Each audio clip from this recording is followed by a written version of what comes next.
Hi friends, నేను నా కుటుంబం, నా ఫ్రెండ్స్ మరియు నా వ్యూయర్స్ అండ్ సబ్స్క్రైబర్స్ అందరూ సంపూర్ణ ఆయుర ఆరోగ్యాలతో, క్షేమ స్థైర్య విజయ వైభవాలతో, సుఖంగా సంతోషంగా, ధన ధాన్యాలతో, సిరి సంపదలతో, అష్ట ఐశ్వర్యములతో, సమృద్ధితో, సౌభాగ్యంతో వర్ధిల్లుతున్నందులకు నేను ఆ శ్రీ మహాలక్ష్మికి థ్యాంక్స్ చెప్తున్నాను. ప్రస్తుతం కొల్హాపూర్ మహాలక్ష్మి మందిర్ ఎంట్రన్స్లో ఉన్నాం. మీరు వీక్షించండి వీడియోలో. ఒకప్పుడు భక్తులందరూ పంచగంగా ఘాట్లో స్నానం ఆచరించి అమ్మవారిని దర్శించేవారట. పంచగంగా రివరు టెంపుల్కి 2 కిలోమీటర్స్ దూరంలో ఉంటుంది. కొల్హాపూర్ మహారాష్ట్ర స్టేట్లో ఉంది. మహారాష్ట్రీయులు అమ్మవారిని శ్రీ అంబాబాయ్ అని పిలుస్తారు. ఈ ఆలయం స్పెషల్ ఏంటంటే అమ్మవారు పశ్చిమం వైపు చూస్తుంటారు. ముందుగా మనం శ్రీ సిద్ధి వినాయక గణేశ్వర దర్శనం చేసుకుందాం. ప్రక్కనే ఉన్న సుబ్రహ్మణ్య స్వామి మరియు శివలింగంను దర్శించుకొని సంపంగి పువ్వుని సమర్పించాం. ఈ ఆలయం హిందూ పురాణాల ప్రకారం శక్తి పీఠాలలో ఒకటిగా భాసిల్లుతోంది. ఒక మహారాష్ట్ర అతను తన ఇంటి నుంచి టెండర్ బిల్వపత్రాలు తీసుకొచ్చి శివునికి అర్పించారు. నవరాత్రుల్లో భక్తుల సందడి ఎక్కువగా ఉంటుంది ఈ ఆలయంలో. ఈ టెంపుల్కి 4 వైపులా 4 ముఖద్వారాలు ఉన్నాయి. సుమారు 6000 ఏళ్ల క్రిందట నిర్మించారట. దేవీ నవరాత్రుల్లో భక్తుల సందడి ఎక్కువగా ఉంటుంది. మహారాష్ట్ర అతను మాకు కూడా కొన్ని బిల్వపత్రాలను ఇచ్చారు. నేను మరియు నా స్నేహితురాలిద్దరూ బిల్వదళాలను శివునికి అర్పించాం. గర్భగుడిలో పశ్చిమం వైపు గోడకు ఒక చిన్న విండో ఉంది. సూర్యాస్తమయము అయినప్పుడు సూర్యకిరణాలు కిటికీ గుండా అమ్మవారి విగ్రహంపై పడతాయి. అవి ఏ రోజులంటే మార్చి 21 నుండి 3 రోజులు, అలాగే సెప్టెంబర్ 21 నుండి 3 రోజులు. అమ్మవారి విగ్రహాన్ని నల్లరాతితో తయారు చేశారు. 3 అడుగుల ఎత్తు ఉంటుంది విగ్రహం. శ్రీ మహాలక్ష్మికి రోజుకు 5 సార్లు అర్చన చేస్తారు. శుక్రవారం మరియు పౌర్ణమి రోజుల్లో అమ్మవారిని ఆలయం వెలుపల ఊరేగిస్తారు. సూర్యగ్రహణం రోజున మణికర్ణికా కుండంలో స్నానం చేస్తే చేసిన వారి పాపాలు నశిస్తాయని భక్తుల నమ్మకం. తర్వాత అమ్మవారి దర్శనం చేసుకుంటే సకల సౌభాగ్యాలు ప్రాప్తిస్తాయని ప్రగాఢంగా భక్తులు నమ్ముతారు. దర్శనం తర్వాత గర్భగుడి చుట్టూ ప్రదక్షిణలు చేయవచ్చు. మేము 3 సార్లు ప్రదక్షిణలు చేశాము. మనం అక్కడ ఉన్న పూజారికి 500 రూపీస్ ఇస్తే అమ్మవారి చీరను మనకిస్తారు. ఉదయం 5 గంటలకు సుప్రభాత సేవతో మొదలయ్యి రాత్రి సేజ్ హారతి 10 గంటలకు ముగుస్తుంది. తర్వాత ఆలయాన్ని క్లోజ్ చేస్తారు.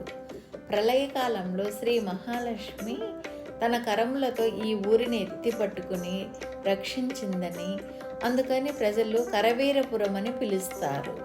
కరవీర నివాసిని శ్రీ మహాలక్ష్మి కృపా కటాక్షాలు మన అందరిపైన ఉన్నందుకు థ్యాంక్స్ టు శ్రీ మహాలక్ష్మి. కొల్హాసురుడు అనే రాక్షసుడు ప్రజల్ని ఇబ్బంది పెడుతుండేవాడు. అమ్మవారు ఆ రాక్షసుని వధిస్తారు. ఆ రాక్షసుడు మరణించే ఆఖరి సమయంలో అమ్మవారికి తన కోరికను తెలుపుతాడు. ఈ క్షేత్రానికి తన పేరు పెట్టమని అర్థిస్తాడు కొల్హాసురుడు. అందుకని అప్పటి నుంచి కొల్హాపూర్ అని పిలువబడుతుంది ఈ క్షేత్రం. భృగు మహర్షి వైకుంఠం చేరుకున్నప్పుడు శ్రీ మహావిష్ణువు తనకు స్వాగతం చెప్పలేదన్న ఆవేశంతో శ్రీ మహావిష్ణువు హృదయంపై తన్నుతాడు. అలా చేసిన మహర్షిని విష్ణువు ఏమీ అనలేదని కోపగించుకున్న శ్రీ మహాలక్ష్మి భూలోకం వచ్చి ఈ క్షేత్రాన్ని ఎన్నుకున్నారు. శ్రావణ మాసమంతా ఎర్రని కమలాలతో శ్రీ మహాలక్ష్మిని అర్చన చేస్తే అమ్మవారి అనుగ్రహం ఎల్లవేళలా మన పైన ఉంటుంది.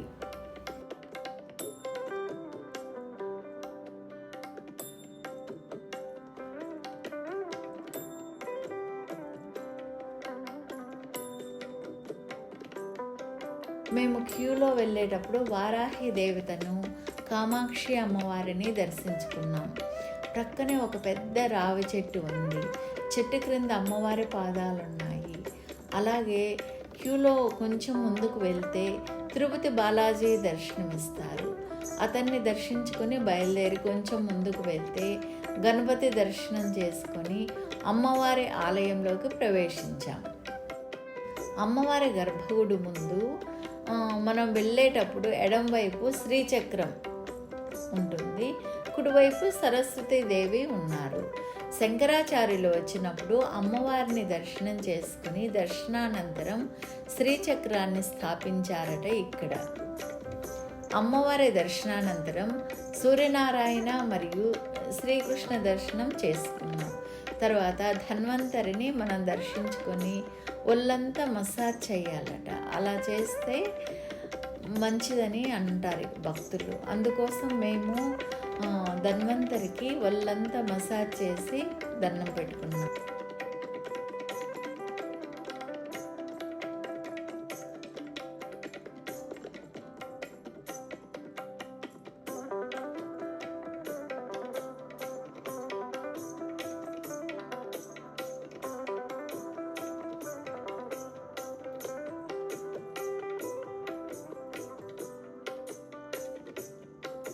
పక్కనే సరస్వతీదేవి ఆలయాన్ని దర్శించుకున్నాం. తర్వాత ఎగ్జిట్ ఎంట్రన్స్లో వచ్చేటప్పుడు కుడివైపు కింద ఒక చిన్న ఆలయంలాగా ఉంటుంది గోడలోని. అక్కడ మహాలక్ష్మి అమ్మవారు ఉన్నారు.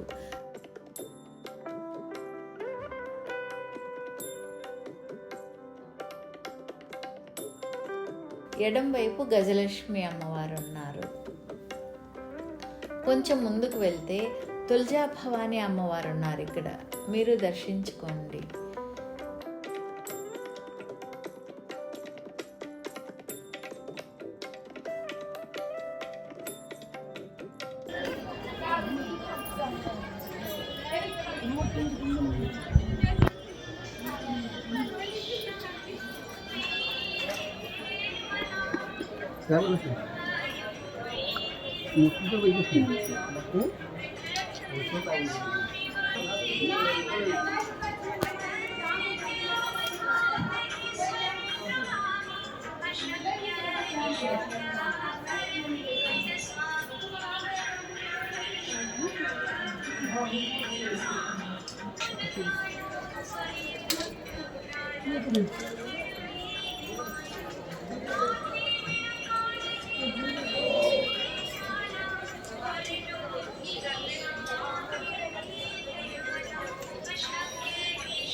పక్కనే సింహవాహిని దుర్గాదేవి ఉన్నారు.